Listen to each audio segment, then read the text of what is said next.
Afternoon, and welcome to the UNCF Orlando Mayor's Luncheon. I am Gwen Hewitt, Area Director for UNCF serving Central Florida, coming to you today virtually due to COVID-19. COVID-19 has forced us to look at the many disparities that exist in our country and in our communities.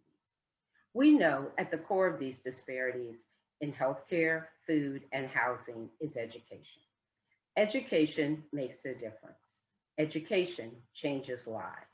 So today, I thank you for coming as we change our community and our country, one student at a time.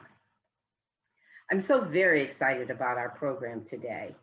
We have joining us former Governor Jeb Bush, UNCF President and CEO, Dr. Michael Lomax, former astronaut Winston Scott, and NASCAR driver Bubba Wallace.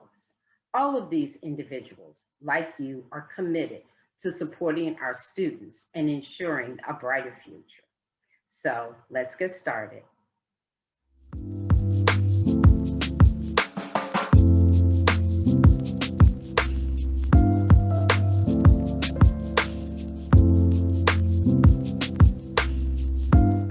This is the 15th annual UNCF Orlando Black History Month Luncheon.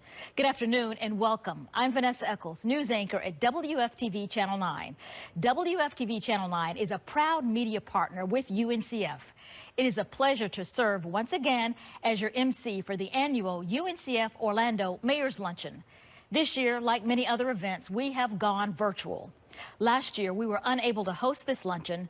The words COVID-19, global pandemic, and quarantine were a part of our everyday vocabulary as America experienced an unprecedented shutdown. The shutdown sent all of us reeling as we searched for hand sanitizers, disinfectants, even toilet paper. At the same time, our students, already constrained by limited resources, lost their housing and food sources as dormitories closed. They lost their part-time jobs as businesses closed, and strained to secure laptops and access to Wi-Fi to continue their classes remotely.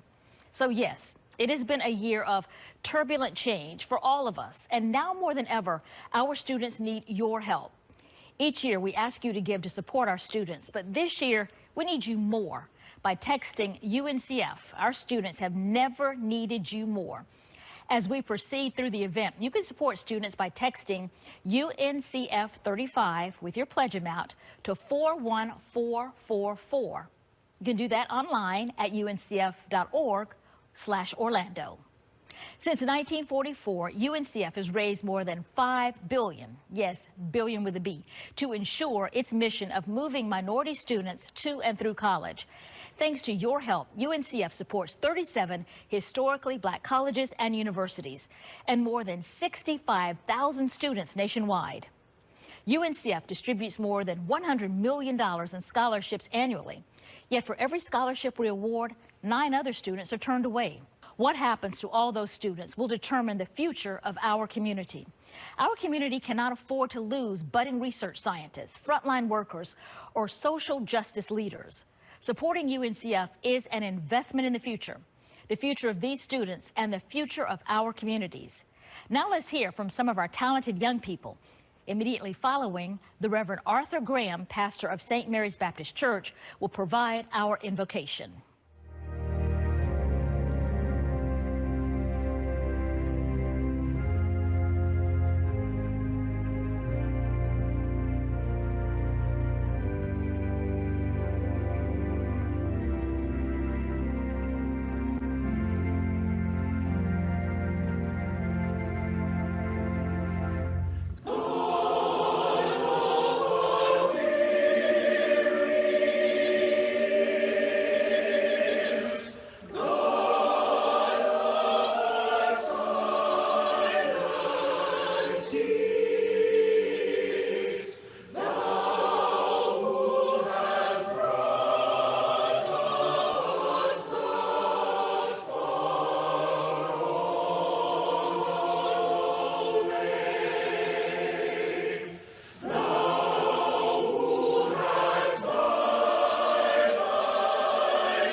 Good afternoon.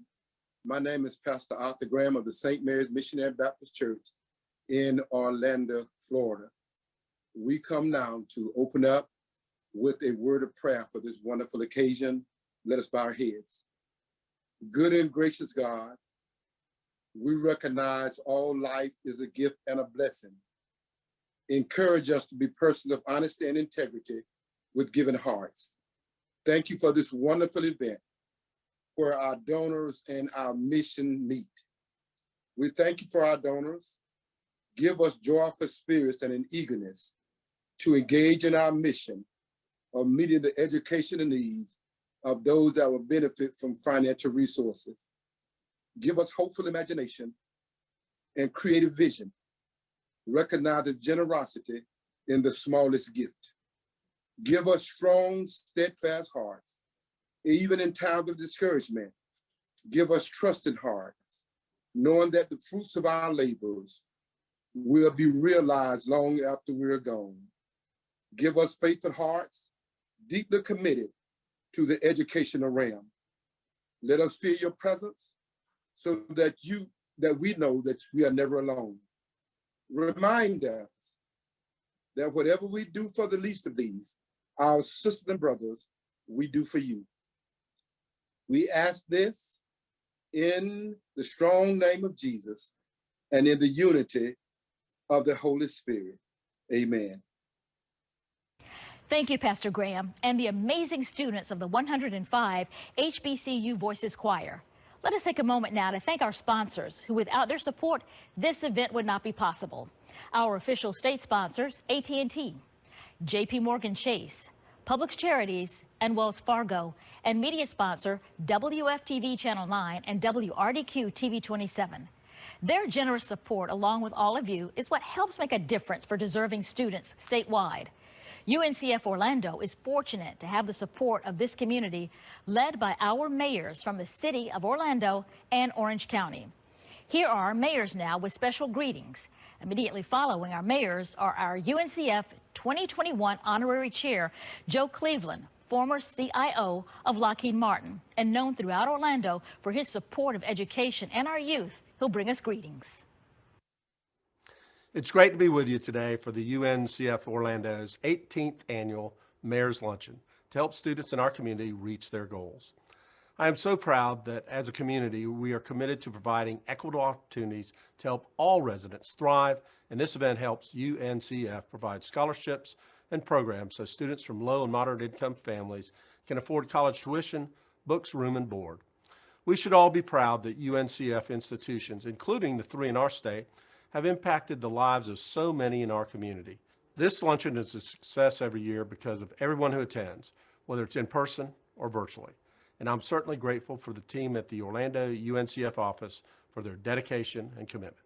I want to thank each one of you for attending this virtual luncheon and for your role in helping students have the opportunity to attend college. Together, we are creating a better future for so many. Good afternoon. I'm Orange County Mayor Jerry Demings. It is my distinct honor to welcome you to the 18th annual UNCF Mayor's Luncheon. I applaud you for your continued fundraising efforts to promote low-income, first-generational students seeking post-secondary education. Last year, over 500 Florida residents received UNCF scholarships to attend Florida schools. As a graduate of Florida State University, I know the value and benefit of having a college degree. It is through your commitment to education that our youth have the opportunity to achieve their dreams and attain their educational goals. It is often said that education is the great equalizer that can level the playing field for students and provide them with critical skills and competencies for the workplace. To the honorees, let me also take the opportunity to congratulate you on your achievements.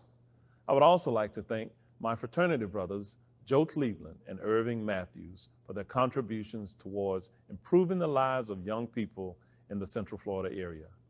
Thank you for giving me the opportunity to say a few words and recognize your ongoing commitment to education. Best wishes for a successful event, and I look forward to seeing you in person next year.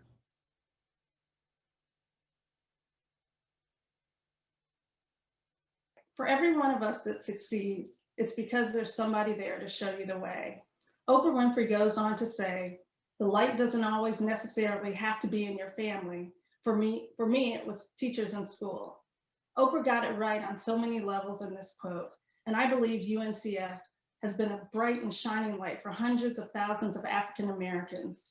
Through the power of a college education, UNCF has helped young people achieve their dreams and transform communities. It is through the unwavering commitment of this phenomenal organization that so many have found success and a better life. I come from a proud family of HBCU graduates. A quick shout out to my alma mater, Howard University, HU. My father, Joe Cleveland, was a graduate of Tennessee State University and a major contributor in both time and investment to UNCF. So for me, this is personal. It's about a legacy of excellence and a deep belief in the words of Nelson Mandela: education is the most powerful weapon in which we can use to change the world. So what does that mean? A study commissioned by UNCF a few years ago showed that 50,000 plus HBCU graduates in 2014 could expect total earnings of $130 billion over their lifetimes. That's 56% more than they could expect to earn without their college credentials. Proof that education can transform outcomes for the Black community. HBCUs are the institution of origin among almost 30% of Black graduates of science and engineering doctorate programs.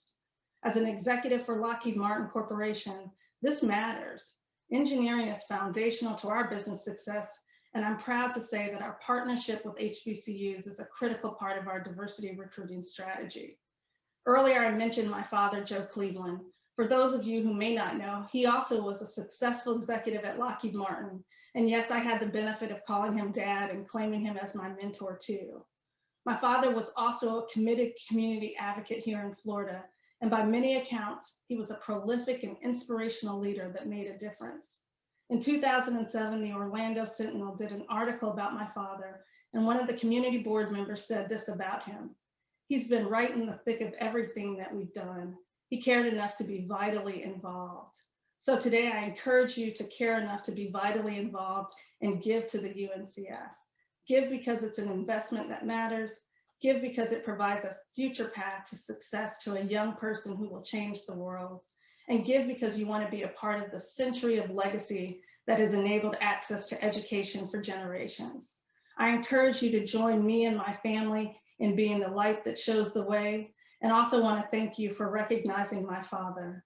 So please support UNCF. Thank you. Special thank you to Monet Nathaniel, daughter of our honorary chair, Mr. Joe Cleveland. Mr. Cleveland could not be here with us today, so he sent the next best thing, his amazing daughter. Thank you so much, Monet, for those inspiring words. In challenging times, it is so important to have the support of friends. We could not be more blessed than to have the support of all of you and the sponsors you will hear from next. Please listen as they express their support for UNCF. My name is Tanya Lee Jordan. I'm a project manager in the Technology Infrastructure PMO for Wells Fargo. I am also on the UNC Advisory Council Board for Orlando. I'm excited to be here with all of you. It's inspiring to see so many wonderful, committed people who are about celebrating a better future for students and families. Wells Fargo has a long history of support for UNCF because we understand the value of supporting organizations that promote academic achievement and facilitate access to higher education, particularly for low to moderate income and first-generation students. Over the last 10 years, Wells Fargo has provided more than $16 million to UNCF to help create academic programs and support for students and parents across the country so they can have access to the information, tools, and resources necessary to attend college and achieve their goals. And throughout this challenging year, we also kept top of mind the importance of continuing our support for UNCF. Just during the beginning of the COVID-19 pandemic, Wells Fargo invested $109,000 in UNCF ESA housing insecurity funds to address housing issues for UNC members, HBC students who need support for housing. And our commitment to keep working by their side to support the efforts of empowering our local students continues. It makes me proud to know I work for a company that is committed to organizations like UNCF, which is transforming the lives of underrepresented students through scholarships and other powerful programs. There is nothing more rewarding than sharing success, and there's nothing more inspiring than seeing obstacles overcome. Knowing that my involvement with UNCF Central Florida and its advisory council, I'm doing my part to make the dream of a college education a reality for young people in the community. And through a college education, doors will open for them to leave their mark in their careers and in the community. That's more fulfilling than I can ask for.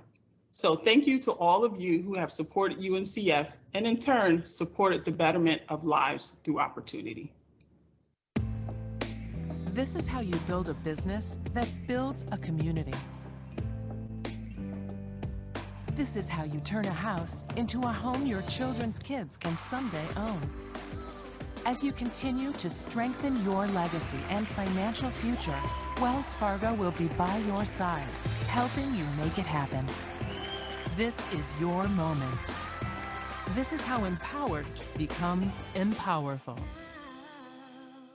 Good afternoon. I'm Dan Pollock with AT&T, and I would like to welcome you to the UNCF Orlando Mayor's Luncheon. AT&T has been a proud sponsor of this event for many years. We really enjoy working with this organization, and we have a great program for you today. So once again, I'd like to welcome you virtually to Orlando. Please enjoy the afternoon. Thank you to all of our sponsors for your support and dedication to our students.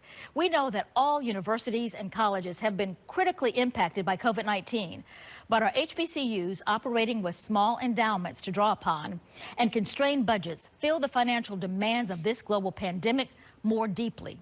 Yet they continue to rise to the occasion to meet the needs of their students, whether it's laptops or hand sanitizer. Leaders like Dr. Ela Brent-Kright, president of Bethune-Cookman University, work relentlessly to ensure our schools and students continue to thrive.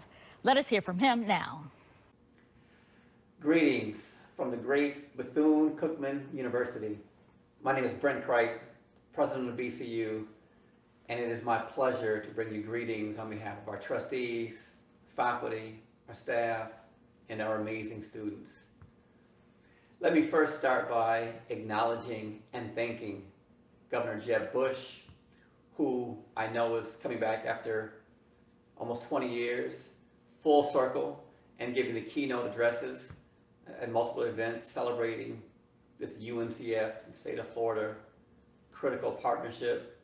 Can't tell you how much his leadership and support of the UNCF and the state's 4 HBCUs and Bethune-Cookman in particular mean. So thank you, Mr. Governor. Let me talk about some recent accomplishments, if I might, of Bethune-Cookman University. This iconic, historic, amazing university has had some challenges over the past year. When I came here in 2019, accreditation, financial challenges, debt structuring, reputational capital, and just the morale and goodwill surrounding the institution had, for reasons that many of us had nothing to do with, been deeply impacted. Over the last 20 plus months, with an amazing board of trustees, an outstanding leadership team, and the faith and commitment of our alumni, of this community, and the state of Florida. This will be the second year in a row in which the university balances its budget. We will have survived COVID. We have successfully migrated out of probation. We've overhauled the academic structure, and we can now focus resolutely on serving the students that we love so dearly here. You know, our founder and benefactor, Dr. Mary McLeod Bethune, who will, of course, by the way, soon, this year, be recognized by the state of Florida as one of its 2 representatives in Statuary Hall in the rotunda of the U.S. Capitol, stated in her last will and testament that education is the prime need of the hour. And while she may have written this in the mid-20th century. That point of view resonates deeply with us to this day. And in an economy that operates at the intersection of digital and physical technologies, in which students require additional fluencies, not just in technical skills, but in their ability to engage and network and remote and diverse platforms, to self-narrate, to effectively communicate. She was absolutely prescient in her understanding of the importance of education. And in that sense, it is a privilege and pleasure to be here at Bethune-Cookman University and to lead this outstanding institution.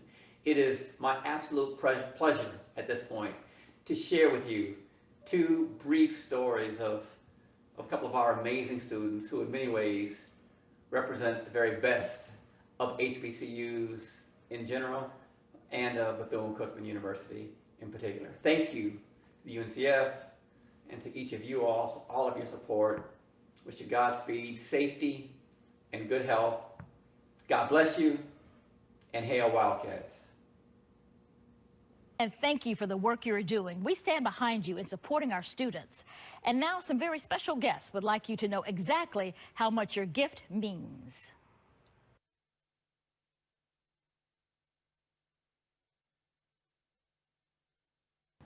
Greetings, my name is Leonte Tukes, a junior here at the great and illustrious Bethune-Cookman University.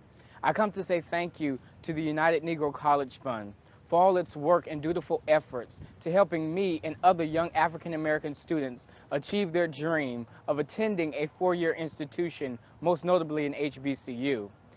UNCF has given me the great courage, not only that, but the finances to continue my education. I'm a first-generation college student who comes from not much, but I thank UNCF for their efforts to help me pursue my education, to be a student leader here on the campus, as I have served as freshman class president, sophomore class president, and continue to make an impact on my campus. So UNCF, thank you again for the work that you do for not only me, but other students who continue to grow and want to pave the way and make a difference in the world.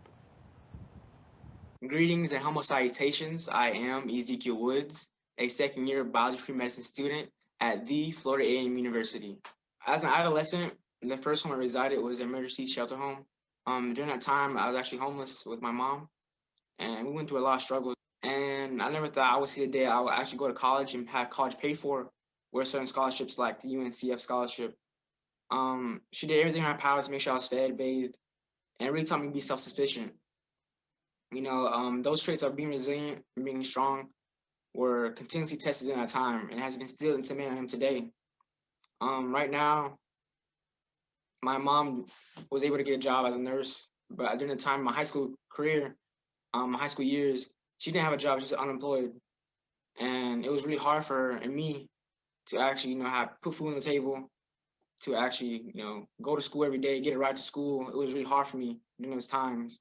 After I graduate, my goal is to be an orthopedic doctor. See, I'm a former athlete. I used to play football. During my football years, I tore my ACL. I had to get surgery and go to rehab.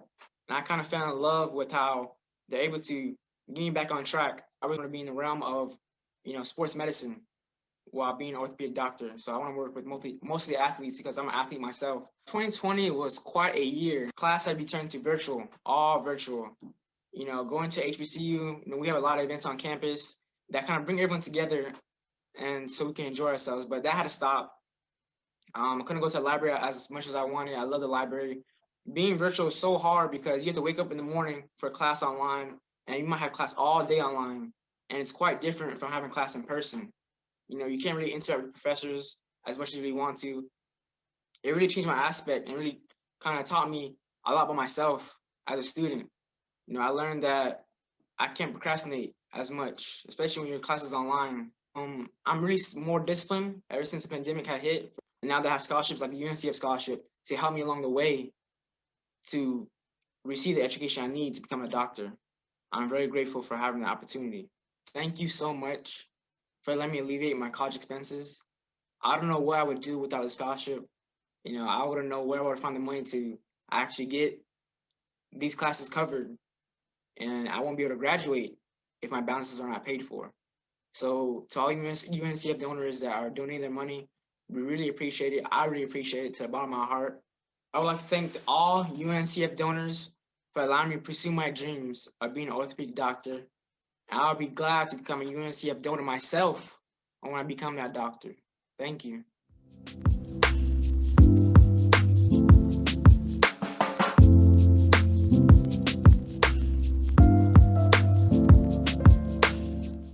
Is there a better reason to give to UNCF than our students here today? We are very proud of you both. Our future is in good hands. Thank you.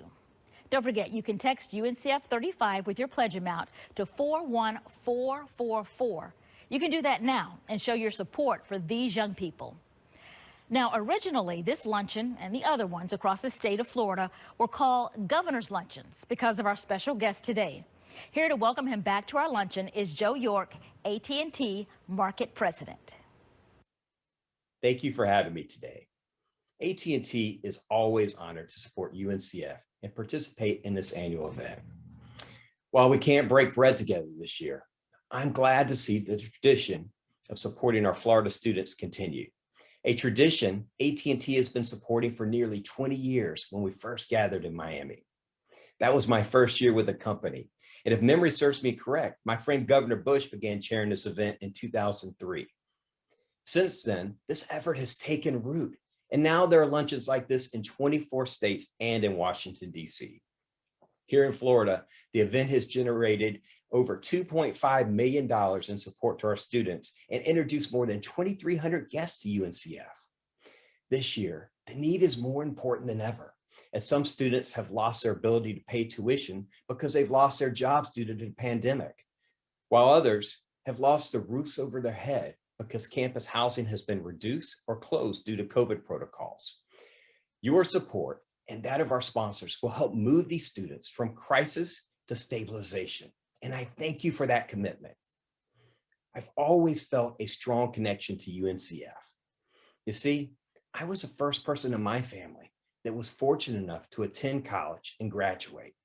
I know the value and the impact that a good education can have on someone's life. Today, I am also honored to be introducing my friend that's been working hard for UNCF since we gathered in 2003, Governor Jeb Bush. When Governor Bush was first elected, Florida ranked near the bottom in education. Today, Florida ranks in the top 10 and in some cases in the top 5 for education.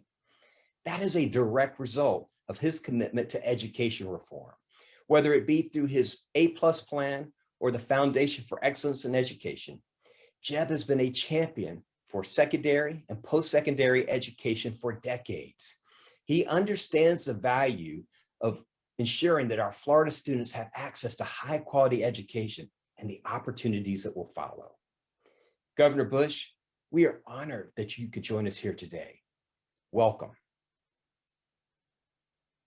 I want to thank everybody for participating in the United Negro College Fund 20th Annual Florida Leaders Lunch. 20 years ago, I was governor of the state of Florida and was asked to begin this great tradition of raising money for UNCF students that aspire to be able to fulfill their dreams. During these 20 years, we've raised $2.5 million. And I want to thank the corporate support that has been there consistently over the last 20 years for these events. And this year, the corporate support being AT&T, JP Morgan, Chase, Publix, and Wells Fargo. My guess is that there'll be significant other corporate support and individuals that realize how important UNCF is for our country's sake and for the state of Florida's sake. During these 20 years, these events have been hosted by a bipartisan group of people. This is in a very hyper-political environment that exists today. It's great to see that Democrats and Republicans, political leaders, have converged on this idea of helping in a private sector way, helping students that otherwise would not be able to get a shot to go to college. I want to thank Governor Christ, Senator Bill Nelson, Senator Marco Rubio, Lieutenant Governor Kottkamp for being hosts over these 20 years of this really important event.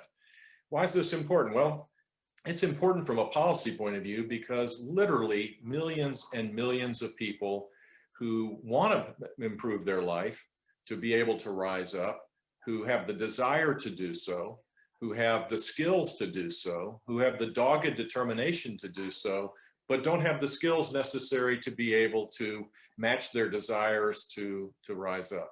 There are 6 million jobs that are unfilled because they require skills that people don't have. So what's the solution to this? The solution is to make sure that every person in this country that has a desire to improve their lot in life, have the God-given, and they have the God-given ability to do so, have the skills to do so, and a 4-year degree is essential. Even today, it is still essential for many people to be able to begin the process of raising a family and making a contribution in their communities. So to me, this is, in terms of equity issues, in terms of justice issues, this is perhaps the most important. If our country could figure out how we can make sure that young people graduate from high school, college ready and career ready, which should be the aspiration of our K-12 system, and Florida's made great strides in that regard for sure. And then on top of that, make sure that everybody, irrespective of the income that they have or don't have, can be able to work hard to get a 4-year degree and perhaps even more. That to me is perhaps the single biggest thing that we can do to be successful as a nation. And if we do it in Florida, my hope and prayer would be that other states would follow suit, that we would leverage the resources of state and local governments along with our federal government to make sure we transform our higher education system to make sure that young people that want to get a 4-year degree can do so without having huge debts on their backs and can do so in 4 years. It matters also on a personal level, if you think about it. Think about the examples of great success stories that have taken advantage of these 4-year scholarships that come from the United Negro College Fund. For example, Olivia Smith is used the UNCF scholarships to graduate in 4 years and now is pursuing her dream, which is to be a veterinarian by going to one of the great veterinary schools actually in the United States, University of Florida School of Veterinary Medicine. Or Eamon Smith, who received UNCF support, graduated from Jacksonville University in Jacksonville, Florida with a passion for aviation, and he got a degree in science of aviation management, and now is completing his training to be an aviator in the United States Navy. Those examples are replicated by scores and scores and hundreds and literally thousands across the country of students that have benefited from the United Negro College Fund support. I hope that everybody will show their heart, open up their checkbooks, and provide support for this year's luncheon, the 3 luncheons that will take place across the state of Florida. God bless you all. I hope that this virtual luncheon will be of great success. Take care. For 77 years, UNCF has worked to ensure that our HBCUs have the resources they require to be strong institutions, that our students get the education they need to have careers that will position them in the middle class, that their lives are enriched, and that they are prepared for leadership. Over the last 7 decades, we have raised over $5 billion and helped over 500,000 students earn college degrees. Throughout our 77 years, we have been blessed to have powerful, deep-rooted partnerships with communities all across our great nation. For that entire time, the state of Florida has been our partner not only in supporting UNCF, but also our Florida member HBCUs, Bethune-Cookman University, Edward Waters College, and Florida Memorial University.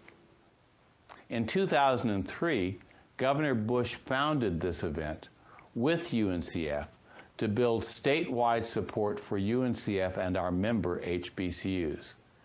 In addition, Governor Bush served as Florida chairman and keynote speaker from 2003 to 2007 for UNCF's luncheons that were held in Jacksonville, Fort Lauderdale, Tampa, and Orlando. UNCF's partnership with the Bush family goes back to our founding.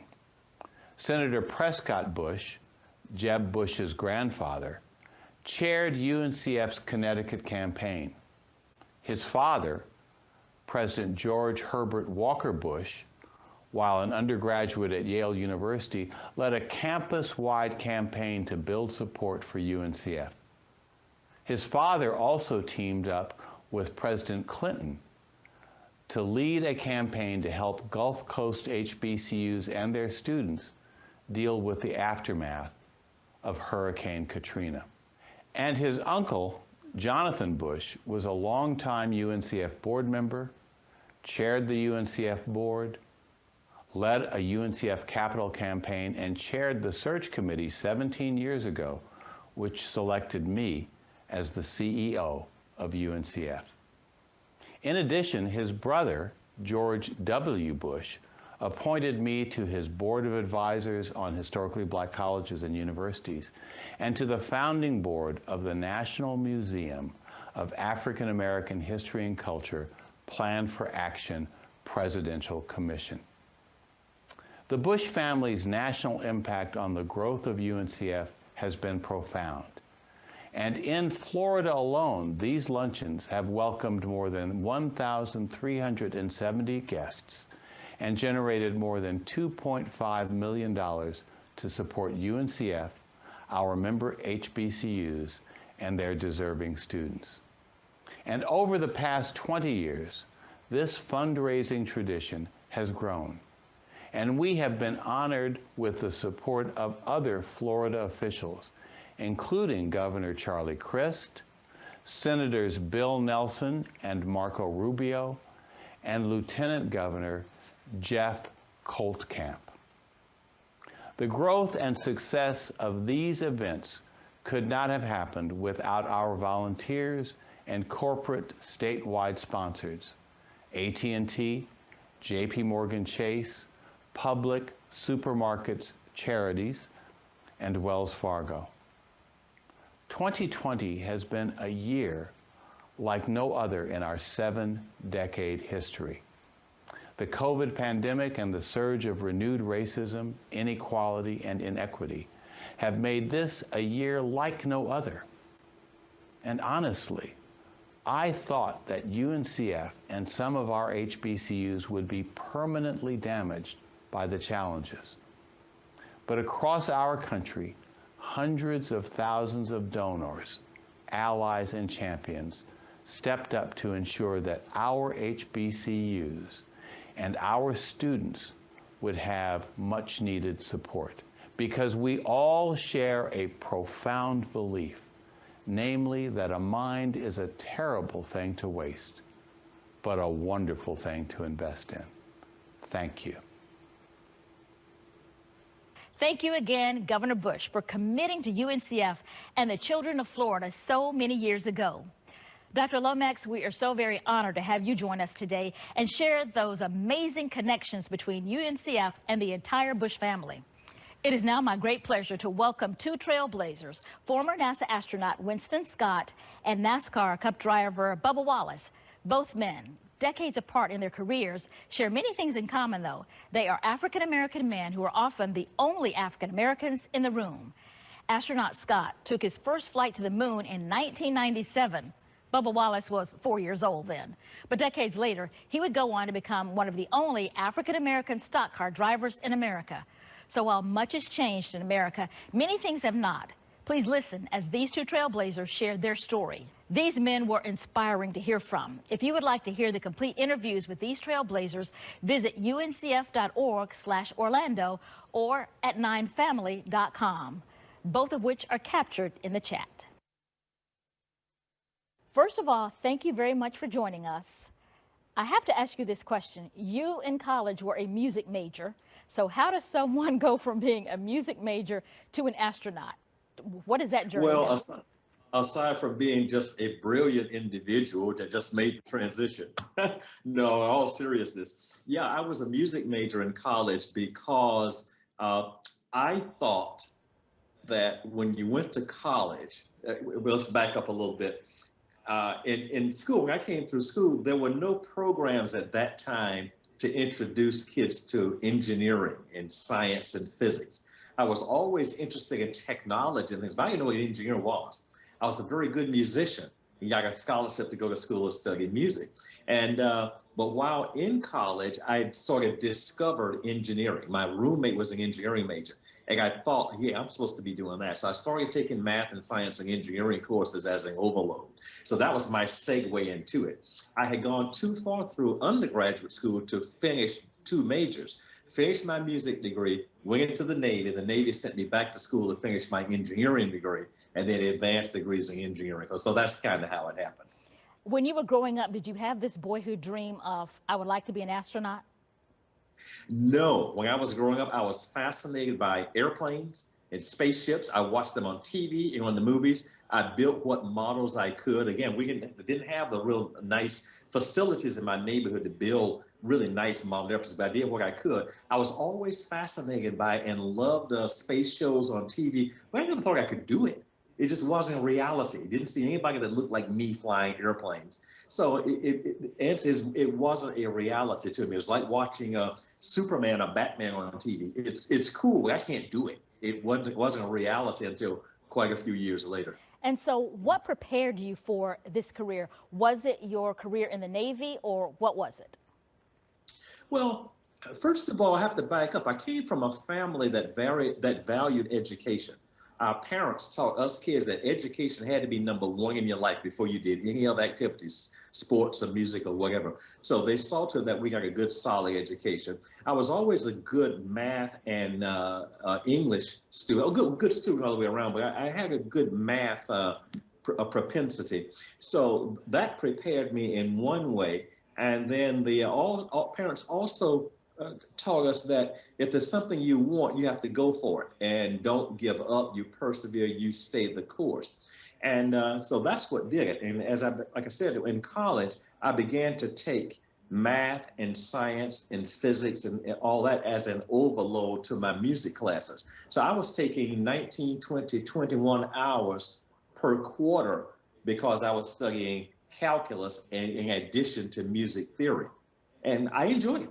You know, it was fun for me. So the biggest preparation, I think, is one of drive, of internal desire and perseverance. And then all of the technical stuff comes later. If a person has that perseverance and focus, they can do anything. And so what do you say to our students with UNCF? Because some of them have come from families where no one has ever gone to college before, no one has focused on education or told them to dream big dreams. So if they don't have that in their life, what is your message to them? My message to them is just what they've heard before, and what I'm saying right now is that anything is possible.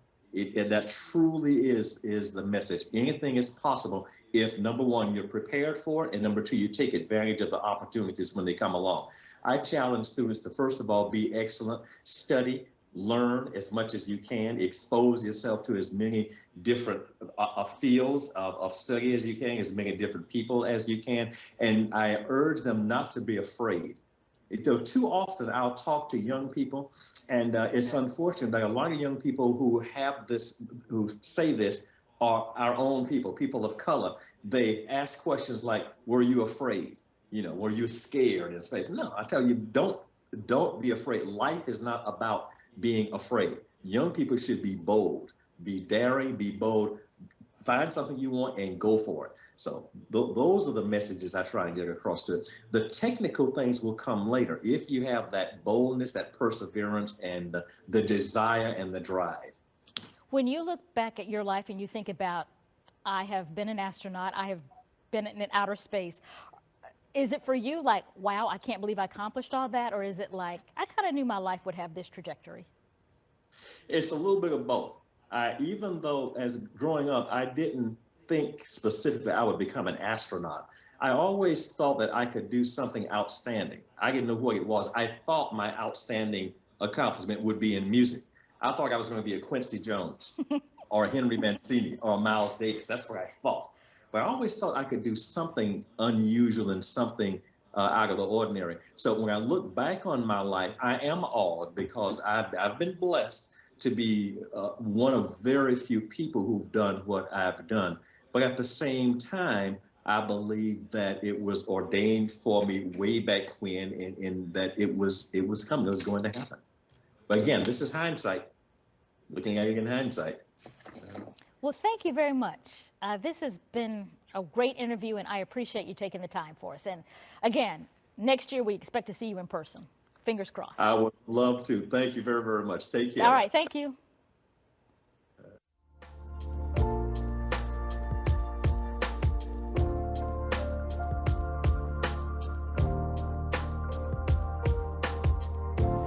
I'm just so happy to be able to sit and have this conversation with you on behalf of UNCF.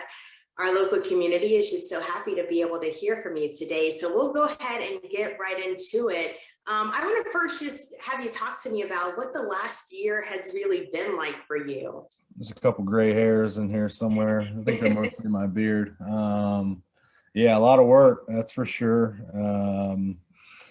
Just getting everything in place and making sure it's set up for the future. That's the biggest thing. And I think, you know, obviously everybody had gotten a glimpse of what went on last year, and you know, still kind of living that a little bit throughout the days and talking about it and reliving it out and rehashing it. And it's just like, whew, it's a lot of work at times, you know, but all in all, we're here for a reason, and we're enjoying it. How much pressure do you feel in those moments, especially when you talk about what has happened in the last year? What kind of pressure do you feel on a day-to-day basis? You know, I had mentioned this on a podcast the other night, actually. You know, pressure comes from within. It's the pressure that I set on myself, you know, and it's nothing to do with race. It's just going out and getting wins and being competitive and just being successful. And that's where the pressure comes from. Everything else is a distraction. And so you just have to go out and do it the best that you can. And if you come up short, then you go back out and give it your all the next time. Right. There have been a lot of positive changes that have happened in the last year, even within NASCAR. You talk about some of the ownership changes. Can you talk about what impact all of that is going to have on NASCAR? Yeah, I mean, look at, you know, who's in the sport now. We have Michael Jordan, obviously team owner of 2311 Racing, who I have to be racing for, which has been a lot of fun, kind of surreal at times.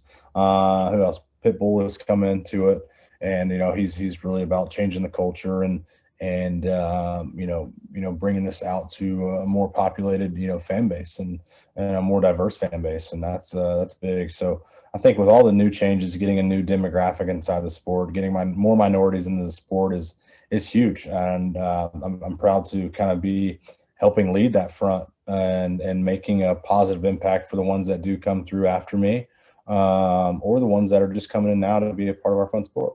You know, what's interesting you say about that is sometimes when we're not at the table or when we're not in the majority in a particular venue, we're afraid to take a seat at the table. But do you think that's what it takes to truly have an impact, like what you see with Michael Jordan and some of the others stepping up to diversify things? Yeah, you know, for me, it's I don't know why, but I was always comfortable, even in the uncomfortable situations that many others may see it as, you know, walking in, sitting down at a table where it was just me, and that looked just like me. Like, I was good. I'm like, hey, I'm here. You know, we're here to have lunch and you know, chop it up for a little bit. You know, and that's how it is. I didn't see it as there's no one else that's like me right here. Why is that? You know, I did it. If I was supposed to be there, I was supposed to be there. There was a reason why I was there.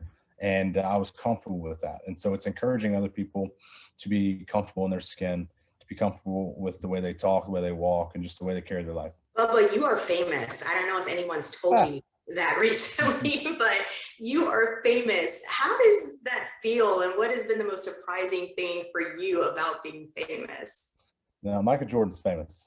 You know, I'm from Chicago, so that, you know, yeah, that means something to me. yeah. You mentioned Michael Jordan, everybody's gonna be like, oh yeah. You mentioned Bubba Wallace, we're gonna be like, we're gonna be like, I don't know who that is. So hey, I'm the same as everybody else. I put my pants on the same way. I gotta pay bills the same way. We all hate them. So we're all the same. You know, we're different, but we're the same.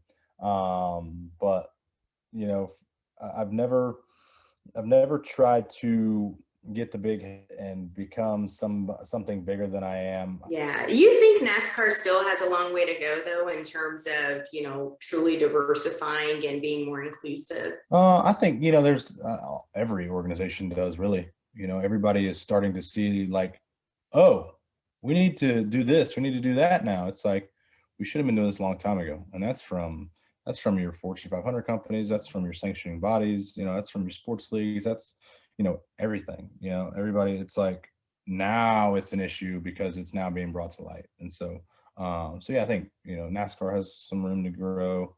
Everybody has some room to grow. Even just people, you know, it's like, you know, so we get naive to certain things, and just because it doesn't affect us doesn't mean, like, you know, it doesn't affect others that we care about. And that was, you know, that stuck out to me about Martin Luther King.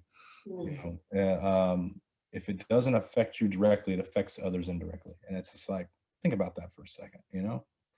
What do you want people to remember about Bubba Wallace? What do you want your legacy to be? A guy who never backed down from any challenge.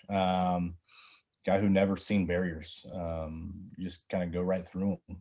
Let success do all the talking. Let the success be the ones that break down those barriers. You know, I've never set out to be the first of this, the first of that. It just so happens. And I think that's why I can kind of manage the emotions a little bit better. Just because it's like, hey, I got enough pressure. I'm telling myself to go out and not fail, go out and win. You know, NASCAR has funded the Wendell Scott Scholarship in partnership with UNCF now for more than 15 years. And the 60th anniversary of Wendell Scott's first career start was recently recognized. Why is it so important to honor his legacy and his role in supporting all of this? Because he was the first to do it. And there's only been 4 or 5 to come through. I'm the second full time since Wendell Scott. You know, 60 years since his first start. You know, my first start was just 4 years ago. And it's crazy to think about, you know, that time frame, and that there's nobody, you know, that has come through to be full time. We've had, like I said, there's about 5 or 6 of us that have done it, that have dabbled into it. But to be at the level that I'm at with the partners that I have. If you weren't doing this, what you're doing is great work, what would you be doing? What would we see Bubba Wallace doing?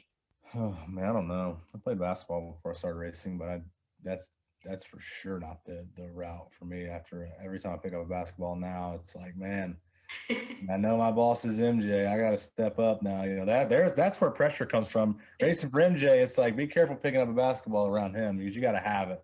But I don't know, photography, maybe I've got some photography skills. So yeah. Wow, that's cool. All right. So last question, if you will indulge me, what words of inspiration or advice would you give youth who are starting out in their career, especially in those areas where there aren't a lot of people who look like them? Be bold, be brave, you know, stand up and stand proud, and you know, don't let anybody tell you that you can't do it.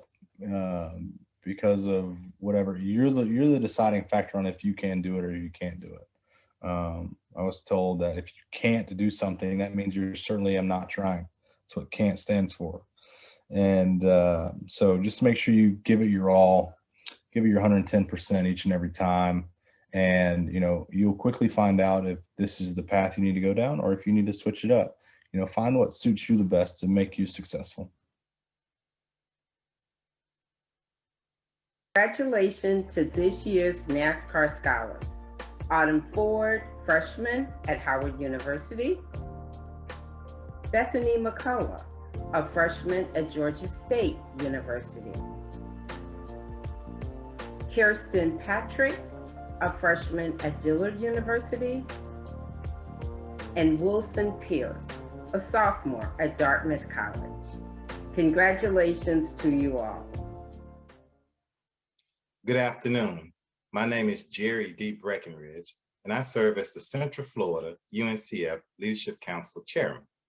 It is my esteemed honor to introduce the UNCF 2021 Champion of Education, Mr. Irving Matthews. But you can't talk about Irving without thinking about legacy. Webster's dictionary defines legacy as something transmitted by or received from an ancestor or predecessor. My definition of legacy is simply what we choose to leave behind for future generations. Irving's legacy began in Lake Charles, Louisiana, where he was born, but manifested itself at Southern University. Irving's legacy building continued in his career with Procter & Gamble and Frito-Lay. While playing golf with some guys from Ford Motor Company, Irving was intrigued by an opportunity to join Ford as a minority owner, and in 1991, the Matthews Automotive Group opened its first dealership, Prestige Ford. It was soon after he began his career that he met the love of his life, Darlene Allen Matthews. Irving is the proud father of 3 sons and loving grandfather to 3 grandchildren. His family legacy cemented. From his union with Darlene emerged Irving's love of music, art, and philanthropy, as reflected in his dedication to his alma mater, Southern University. Irving and Darlene made a sizable investment in the future of Southern University with the establishment of the Irving and Darlene Matthews Endowed Scholarship. Once again, a nod toward legacy.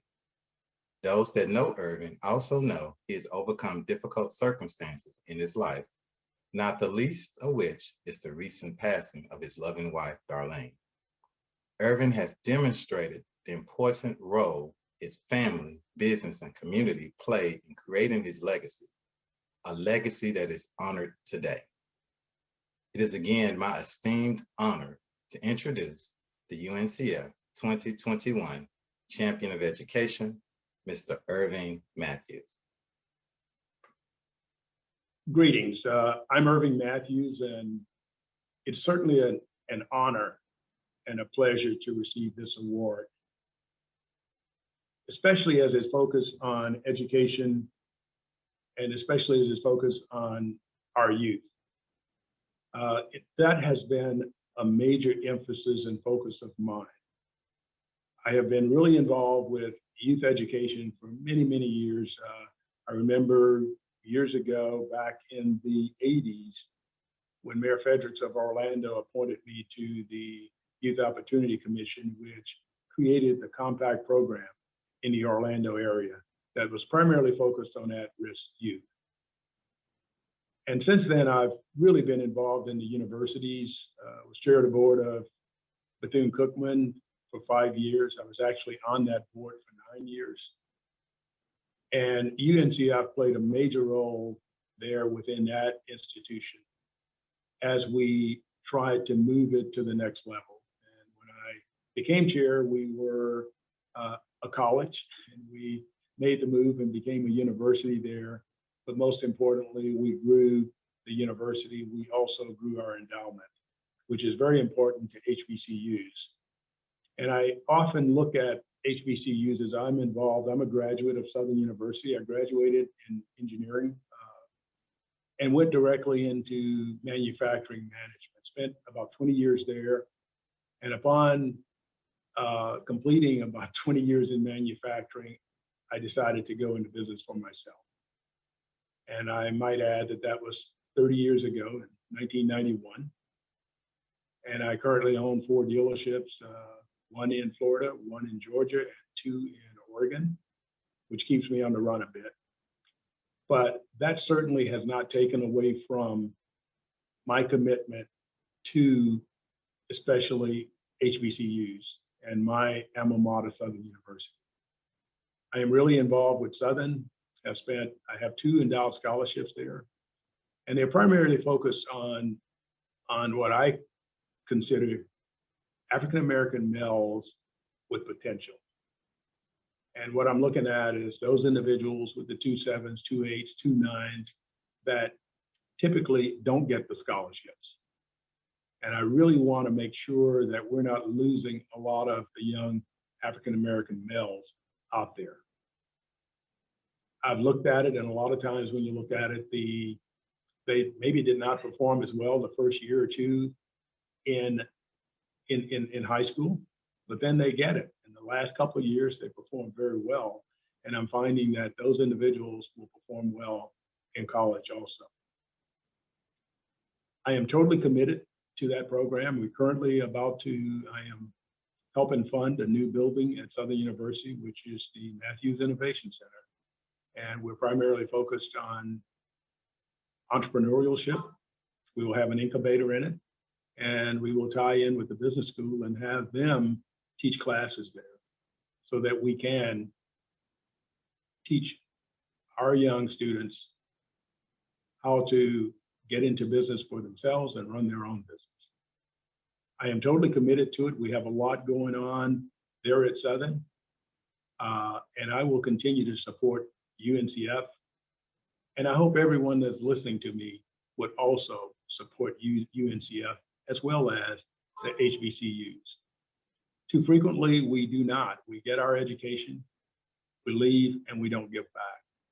It is so important that they become more independent and not totally tied to funding from the government.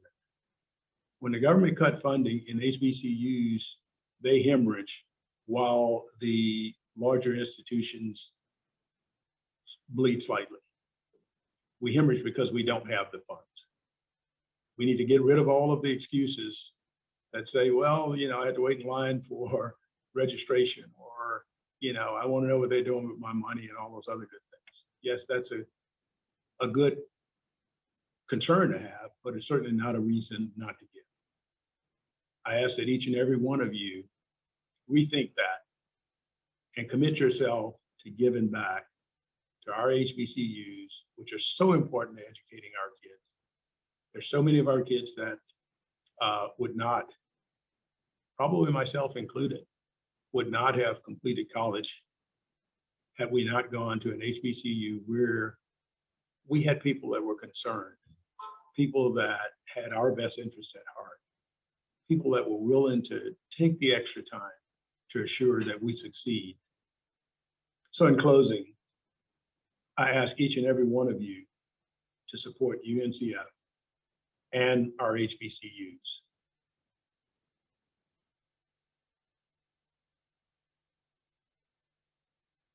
Thank you, Mr. Matthews, for those inspiring words. We are so grateful for the work you do in the community for youth and education.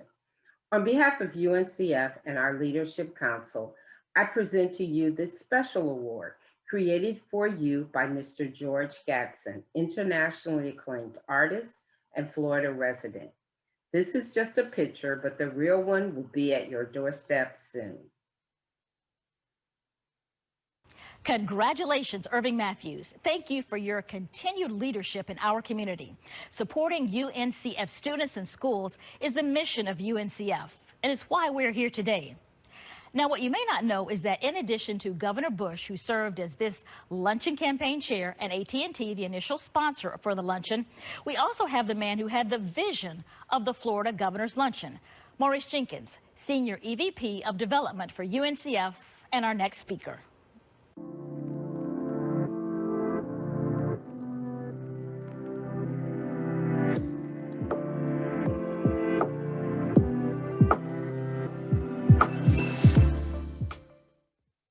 Thank you so much, Vanessa. This has really been fantastic to see you. I normally would be on the stage with you, and today I'm here virtually with you, and you are doing just a fantastic job. And thank you for your commitment to HBCUs and to the state of Florida. I want to thank our governor, former Governor Jeb Bush, for his commitment to HBCUs, for supporting institutions right there in the great state of Florida.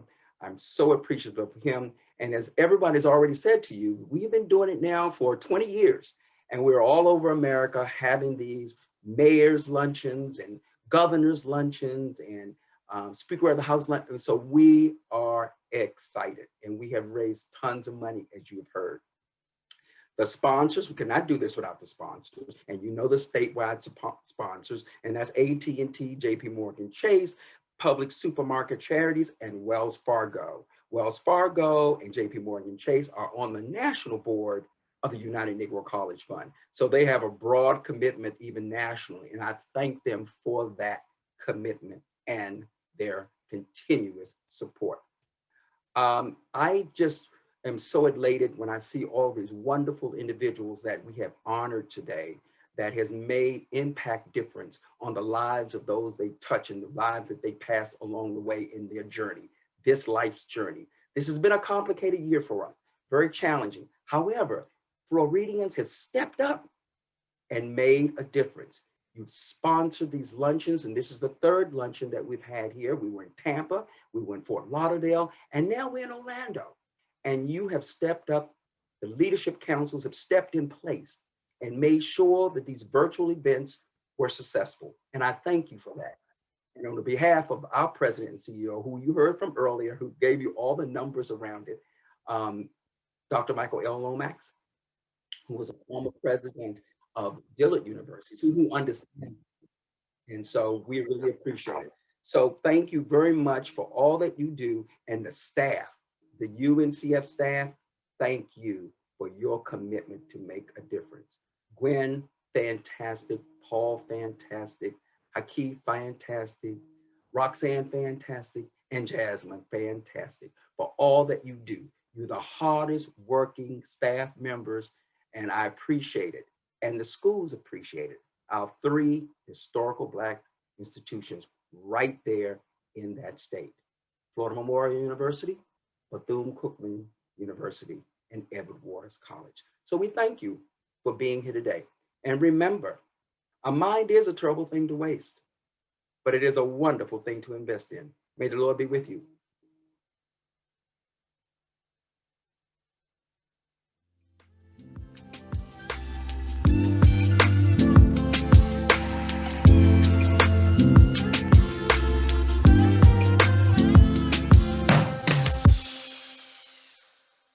To thank our leadership council.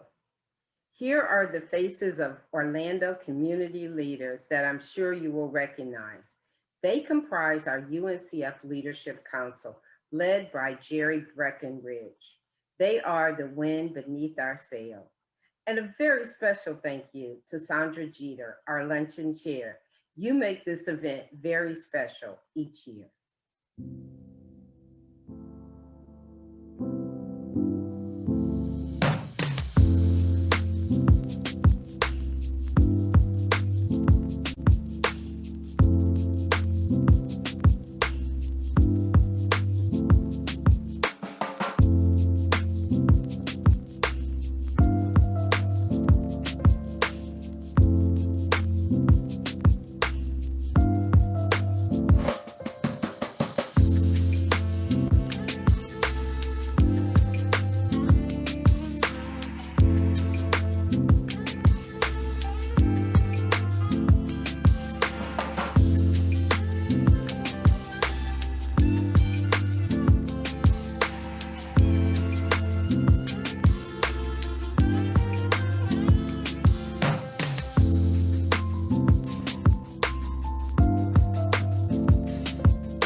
As we bring this program to a close, thank you to all of our sponsors. Our statewide sponsors AT&T, JP Morgan Chase, Publix Charities, and Wells Fargo. And of course, all of our table hosts, and most especially to all of you. Thank you to the UNCF Orlando office, Paul Glorison and Jasmine Barnes. Their commitment and dedication to students is unparalleled. It is not too late to give. Please consider giving. Someone made a sacrifice so that you could be here today, enjoying the lifestyle that you enjoy. Please, in honor of that person, give to support our students today. Every little bit counts. You can't give too much or too little. We appreciate you, and remember, a mind is a terrible thing to waste, but a wonderful thing to invest in. On behalf of UNCF, its member schools, and the thousands of students it supports, thank you for joining us virtually today. It has been my pleasure to serve as your MC. I pray we will all be together in the same room next year. Until then, please stay safe. And remember, it's not too late to text your gift to UNCF 35 with your pledge amount to 41444. Remember, a mind is a terrible thing to waste, but a wonderful thing to invest in. Now unto him that is able to do exceedingly abundantly above all that we ask or think, according to the power that worketh in us. Lord, keep us in your keeping power until we meet again. Amen. Have a great day to all of those who are in attendance today.